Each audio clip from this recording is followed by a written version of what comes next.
The testimony that you are about to give shall be the truth, the whole truth, and nothing but the truth, so help you God.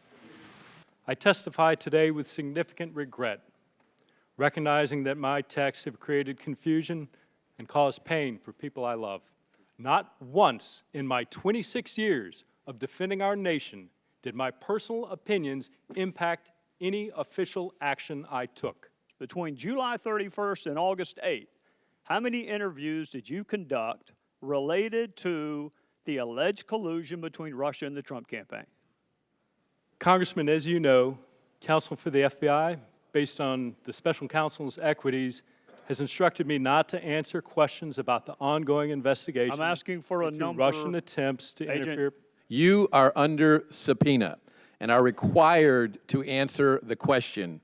Are you objecting to the question? If so, please state your objection. Mr. Chairman, I object. I do not believe I am here under subpoena. I believe I am here voluntarily. Chairman. Will you answer the committee's question as directed, or do you refuse to answer the committee's question? Mr. Chairman, I move to adjourn. Second.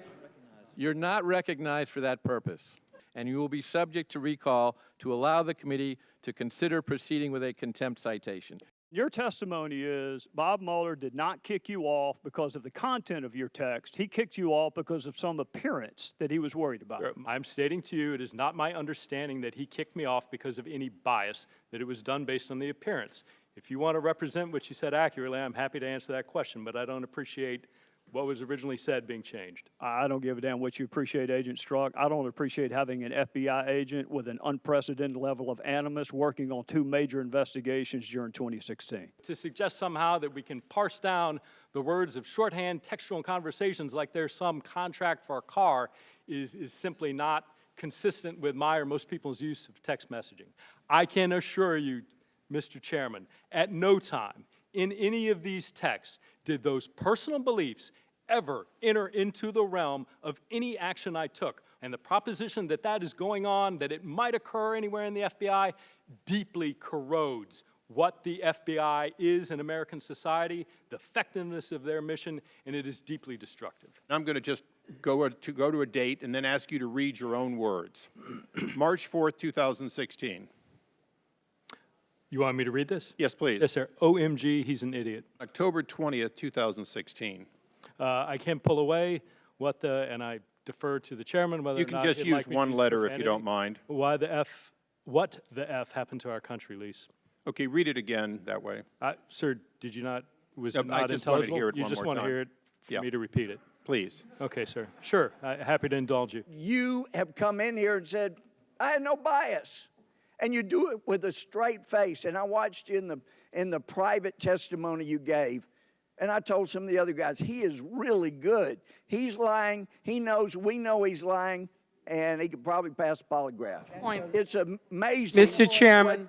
No, this is my Mr. time. Chairman, I'm and sorry, it needs to point be of order. paused. This point of order. Yeah, gentleman- hearing It's before my this committee. time. That's a disgrace. Gentleman from Rhode Island will Praise suspend. him.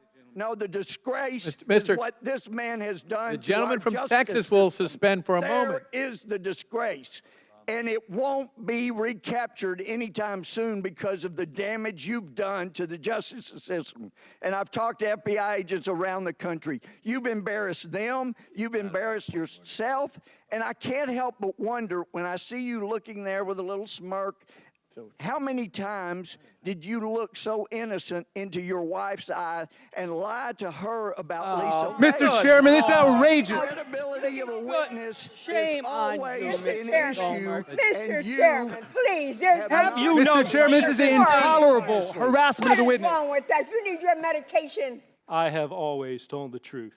The fact that you would accuse me otherwise, the fact that you would question whether or not that was the sort of look I would engage with in a family member who I have acknowledged hurting, goes more to a discussion about your character and what you stand for and what is going inside you. It's and the to integrity your of man. credibility, And and why- you've lost your credibility. Both And individuals. while I Order. doubt You've it- lost your credibility. While That's I doubt the it problem. plays well Gentleman to from America, Texas will, I'm not sure that will it plays the well. gentleman from Texas will suspend.